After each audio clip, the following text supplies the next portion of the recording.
À ton avis, quelle couverture du livre de Léna Situation est-ce que j'ai commandé?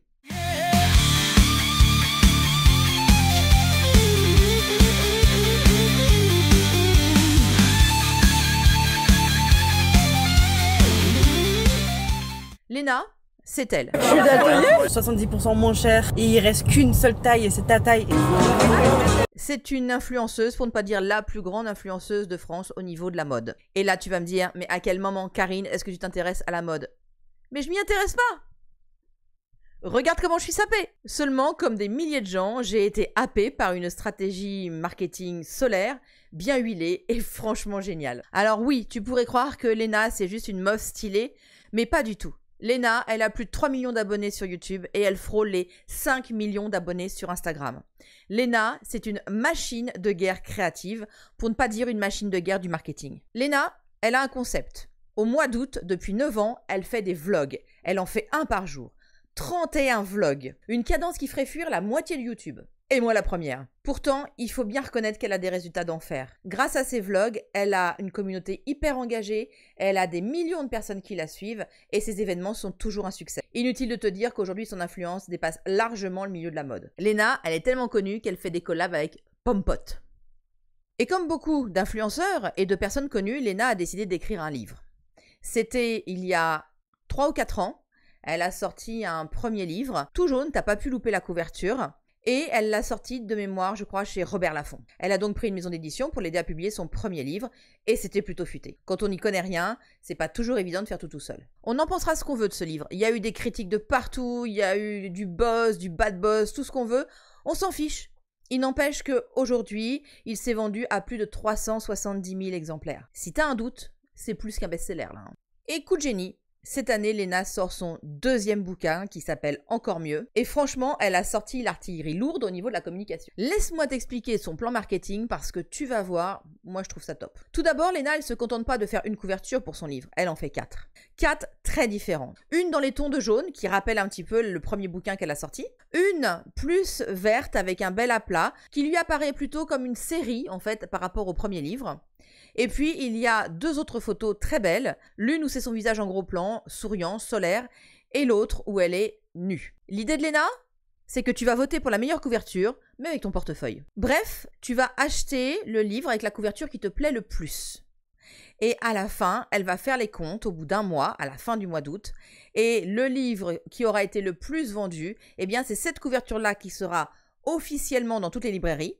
Et toi, eh bien, tu recevras le livre que tu as commandé, ce qui veut dire que tu as une chance d'avoir un livre collector, c'est-à-dire avec la couverture qui ne sera jamais distribuée au grand public. Donc, en achetant la couverture que tu préfères, tu boostes cette couverture et tu la rends officielle. Mais si tu n'as pas des goûts qui s'insèrent dans les goûts majoritaires de la population, eh bien, tu te retrouves avec une couverture collector. Déjà, franchement, ce coup-là, je trouve ça génial. Elle gamifie la sortie de son livre, elle s'adresse à toute sa communauté, et il y a le suspense pendant tout le mois d'août pour savoir quelle couverture va gagner. Sans parler qu'évidemment, elle a des leviers d'action qui sont assez conséquents.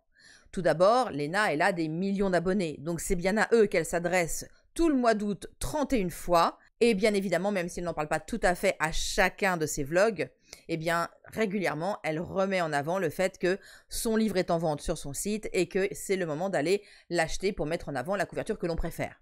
Du coup, elle transforme les lecteurs en électeurs et on a l'impression d'avoir un véritable pouvoir à l'instant T de sa vie. Et puis bien évidemment, elle a des potes influenceurs qu'elle va impliquer dans ce choix. Elle leur demande quelle est leur couverture préférée, ce qui veut dire qu'elle rallie à sa cause l'entièreté de la communauté de cet influenceur. Régulièrement, je vous ai dit, elle en parle dans son vlog, donc régulièrement elle nous donne des statistiques en nous disant telle couverture est en train de gagner, en deuxième place c'est celle-ci, en troisième place c'est celle-là, et du coup on se dit en fait si on n'a pas encore commandé et qu'on voit que la couverture qu'on veut ne va pas être la couverture officielle alors qu'on veut qu'elle soit la couverture officielle, on va avoir tendance, au bout d'un moment, à commander. Autre idée de génie de Léna, à la fin du mois d'août, elle organise une baby shower.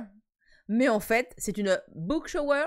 Je ne sais pas si on peut dire ça. Elle révèle au grand public, dans une fête super bien organisée, le résultat final, en fait, de ce vote de couverture. Le coup de génie là-dedans, c'est que les achats, les précommandes, ne sont pas encore terminés.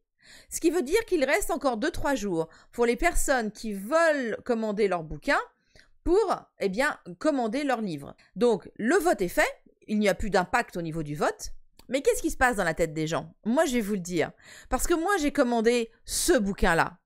Et figurez-vous que celui qui a gagné, c'est celui-là. Évidemment, sur le moment, j'aurais pu me réjouir en me disant « Ah, mon petit vote, il a compté, c'est trop bien !» Non, non, non, pas du tout.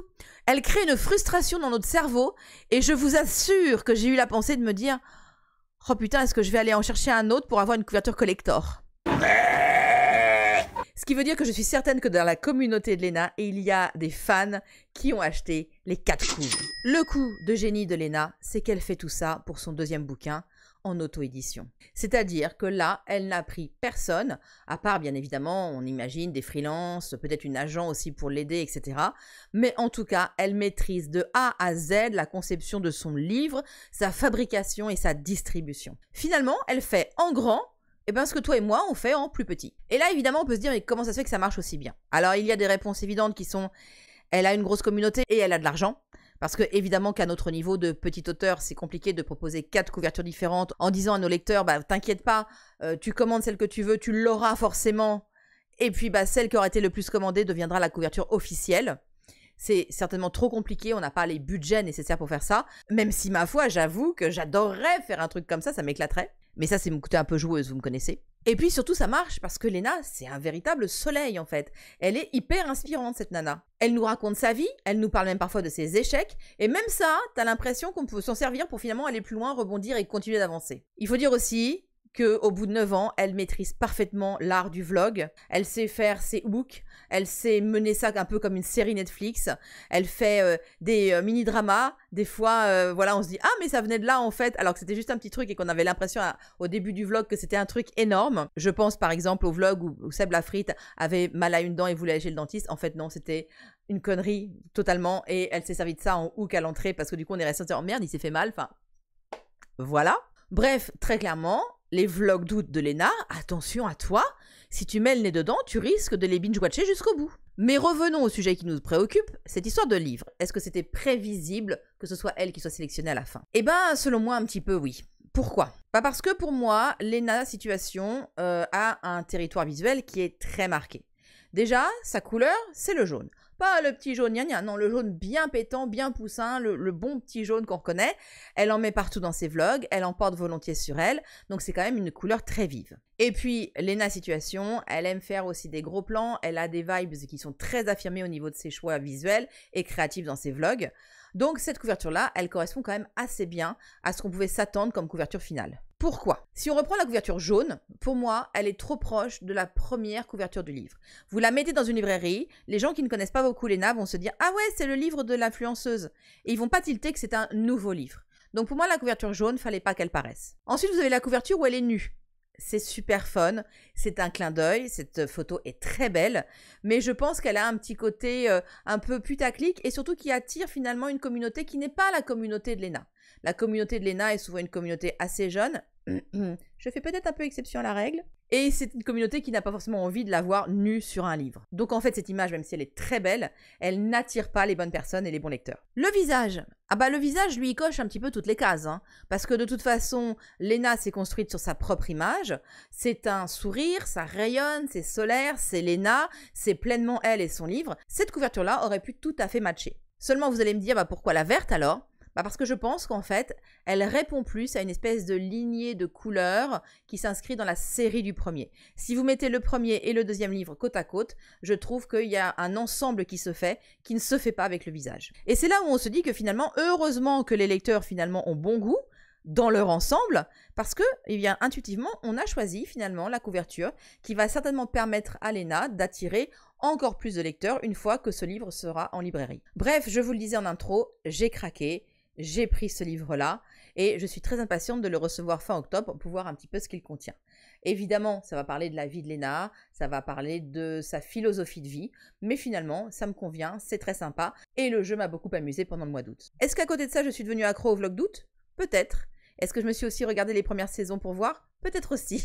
Et est-ce que je respecte ce coup de com' de génie? Mais ouais, mais à fond. Du coup, j'espère que plein d'auteurs vont prendre exemple sur ce genre de communication qui est positif, qui est solaire, qui donne envie, qui joue avec le lecteur, parce que je pense que c'est ça vers quoi il faut se diriger en ce moment dans le milieu de l'édition. Et si vous regardez bien ce qui se passe sur les réseaux en ce moment, vous verrez que les éditeurs sont dans la même perspective de gamification de leur lancement. Pour conclure, je dirais que Léna, elle a tout compris. Elle a une vision, une team, une stratégie, une vraie sincérité qui transparaît dans ses vlogs. Et je ne peux que lui envier cela. Envier de façon très positive, hein. Je n'ai aucune envie de me lancer dans l'influence de mode ou ce genre de choses. Par contre, pour ma part, je me dis quand même qu'un jour, je ferai peut-être pareil. Enfin, promis, moi je garde mes fringues. Allez, maintenant je t'attends dans les commentaires. Dis-moi si toi aussi tu as craqué sur le livre de Léna. Dis-moi si tu as lu le premier. Dis-moi si tu comprends l'engouement qu'il y a autour de la sortie de ce livre, ou pas du tout. Bref, donne-moi ton avis sur le sujet. Bisous, bye! Et en parlant de gamification, je te donne rendez-vous sur ma chaîne Twitch le mardi 16 septembre à 21h pour un rendez-vous où tu vas pouvoir entrer dans l'univers du roman que je suis en train d'écrire en fantasy et peut-être même placer tes personnages. Tu vas voir, on est entre jeu de rôle et co-création d'univers, ça va être tellement fun.